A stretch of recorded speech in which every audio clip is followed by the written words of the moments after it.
Willie Nelson's health issues over the years. As the 91-year-old is cleared to go back on tour, country megastar Willie Nelson has had a number of health issues over the years. At 91 years old, Willie Nelson continues to tour and perform across the country. But a recent health scare saw fans concerned for him as he pulled out of his performance at Outlaw Music Festival per doctor's orders.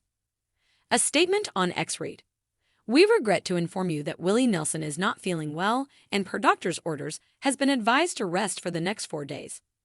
He is expected to make a quick recovery and join the Outlaw Music Festival tour next week.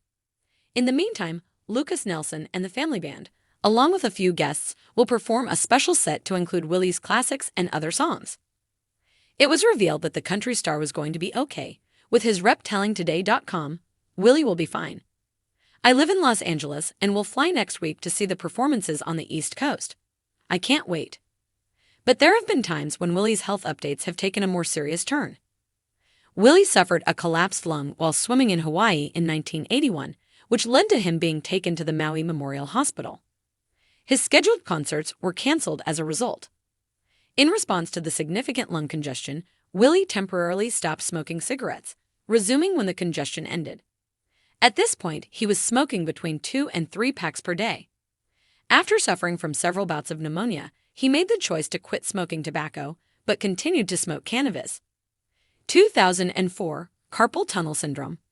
The country musician underwent surgery for carpal tunnel syndrome after he damaged his wrists by continuously playing the guitar. He had to cancel his scheduled concerts and was only able to write songs during his recovery. 2012, emphysema.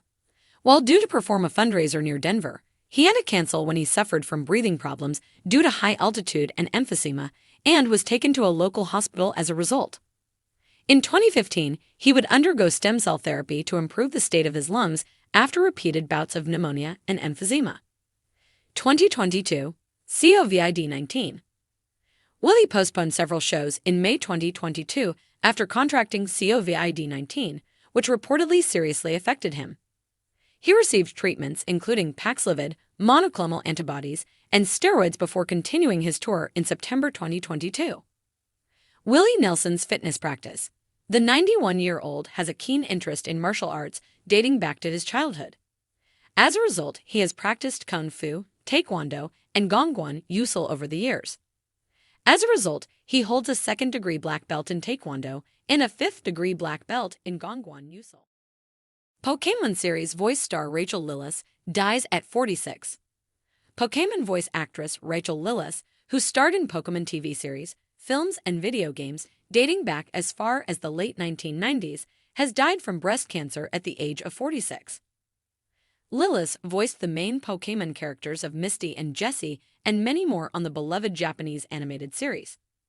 Her death was announced by Veronica Taylor, who co-stars as Pokémon lead character Ash Ketchum. As Taylor wrote, "Rachel was an extraordinary talent, a bright light that shone through her voice whether speaking or singing.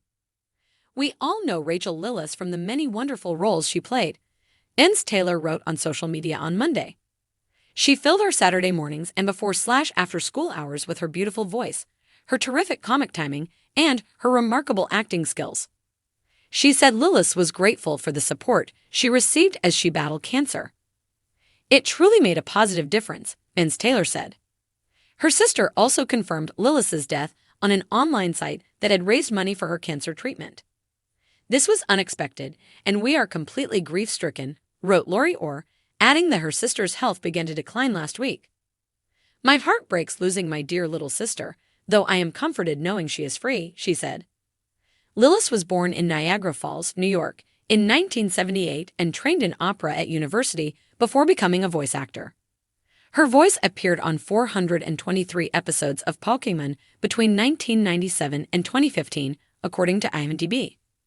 She also voiced Pokémon character Jigglypuff, including in 2019 film Detective Pikachu and in the Super Smash Bros. Video game series. A memorial service is being planned for a later date. Lillis co-star Veronica Taylor, who voiced Ash Ketchum, also shared news of her death on social media Monday. "We all know Rachel Lillis from the many wonderful roles she played. She filled our Saturday mornings and before/after school hours with her beautiful voice, her terrific comic timing, and her remarkable acting skills," She captioned a screenshot of the announcement on Instagram.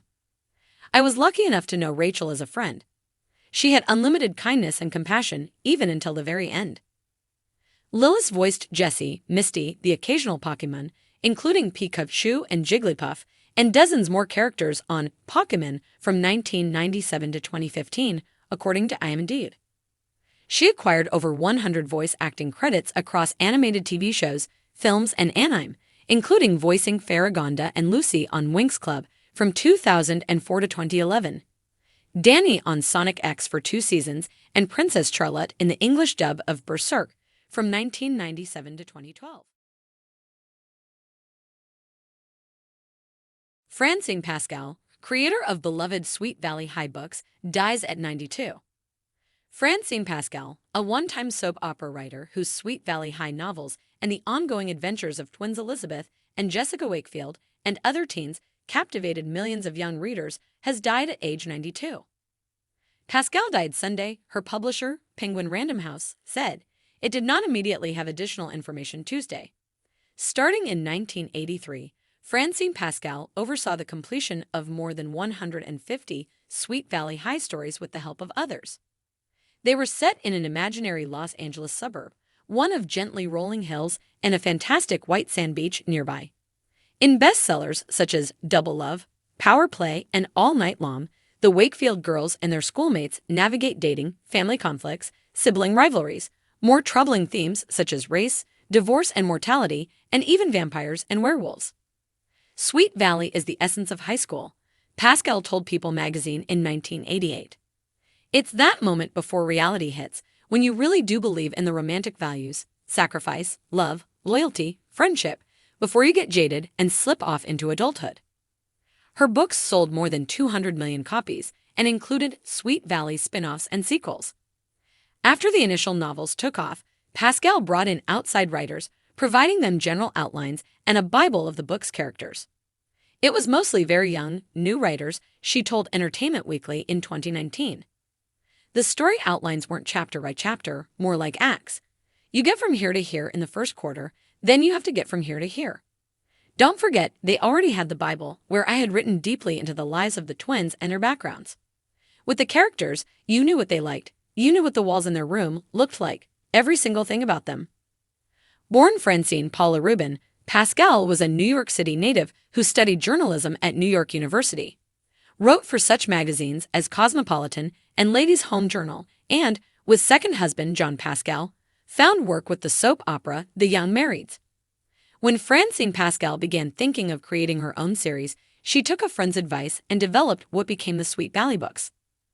The concept: Dallas for young people. The main characters: twin sisters, one mischievous, Jessica, the other more sensible, Elizabeth.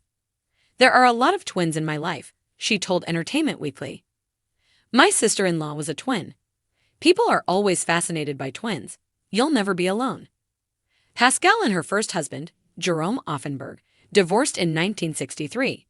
They had 3 daughters, one of whom, Jamie, died in 2008. John Pascal died in 1981. Bobby Bannis, dancer in West Side Story and Mary Poppins, dies at 90, also an actor and choreographer. He famously did the nitty-gritty on the Judy Garland Show and was kissed by Marilyn Monroe in Let's Make Love. Bobby Bannis, the actor, dancer, and choreographer who played Joy Boy in West Side Story and worked in such other famed movie musicals as Bye Bye Birdie. The unsinkable Molly Brown and Mary Poppins, has died. He was 90. Bannis died Monday of pneumonia at an assisted living facility in Encino. His son, director, and photographer Eden Tyler Bannis told The Hollywood Reporter.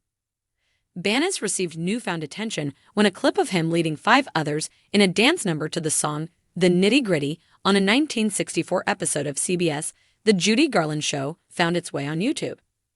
It has since been viewed many millions of times. Bannis' Joy Boy was a member of the Jets in West Side Story, 1959. Later, the performer was bowled over by a kiss from Marilyn Monroe in Let's Make Love, 1960, played a chimney sweep in Mary Poppins, 1964, and danced in a nightclub with Anne Margaret in Made in Paris, 1966. Born in New York on September 22, 1933, Robert Joseph Banas took ballroom dancing lessons when he was a teenager. He went on to partner with future West Side Story co-star Natalie Wood in the Michael Panev Children's Ballet Company and attend the Hollywood Professional School and Hollywood High. After working on the stage, he did the Charleston in his on-screen debut, Has Anybody Seen My Gal? 1952, then showed up in 4 1956 movies, Carousel, The King and I and Bill Haley, and his Comets Rock Around the Clock and Don't Knock the Rock. He performed for choreographer Jerome Robbins in 1954-55 on Broadway in Peter Pan and then in The King and I. And that certainly helped him get cast in West Side Story, directed by Robbins and Robert Wise. Banas' dancing resume also included Damn Yankees, 1958, The Girl Most Likely, 1958, Lil Abner, 1959, Babes in Toyland, 1961, Anne Margaret's Bye Bye Birdie, 1963, Debbie Reynolds' The Unsinkable Molly Brown, 1964, Elvis Presley's Girl Happy, 1965, and a 1966 episode of Get Smart. As a choreographer, he worked on the Kraft Summer Music Hall, Malibu U, The Jonathan Winters Show, Mork and Mindy, Heart Like a Wheel, 1983, and Down and Out in Beverly Hills, 1986. In addition to his son, survivors include his daughter-in-law, Roxanne, and his grandson, Dylan. Today was the day that at Bobby_BNAS shows to SORI up into the infinite light of da heavens above, a son, brother, father, grandfather, and a true legend of stage and screen. You played with the best of them. You touch shaved and TUGT so many, gave ye of your talents and generosity, always with a live and affectionate sense of humor. Thanks are being THG best pop a kid could ASKFOR. I will love you forever and EVR. Fly on Joe YBOA. I know the dancey party UPABOV is going to be amazing. Oh, Eden, Dylan, and Roxanne. It's hard to put into words the sadness I feel at this moment. I discovered the wonders of Bobby Banas on YouTube a few years ago. But what I didn't realize is that he was a part of many of my favorite childhood movies and others which have become iconic pieces of cinema. I took a chance a few years ago and sent him a homemade gift. I figured it would go nowhere and I'd never hear back from anyone. But much to my surprise and shock, I did receive an email from Eden showing photos of Bob looking at my poster of some of his career highlights. Eden and Bob couldn't have been more gracious. Soon I found I had a cyber family. They were all so friendly, and Bob became one of my followers on Instagram. I couldn't have been more thrilled. There were other homemade gifts to come, a couple of custom-designed Christmas trees and a set of custom-designed t-shirts. Bob appreciated them all. Dylan is quite the photographer, and he acknowledges every comment I make on the pictures. I am flattered that you would even give me the time of day. So Banas family, thank you again for welcoming me into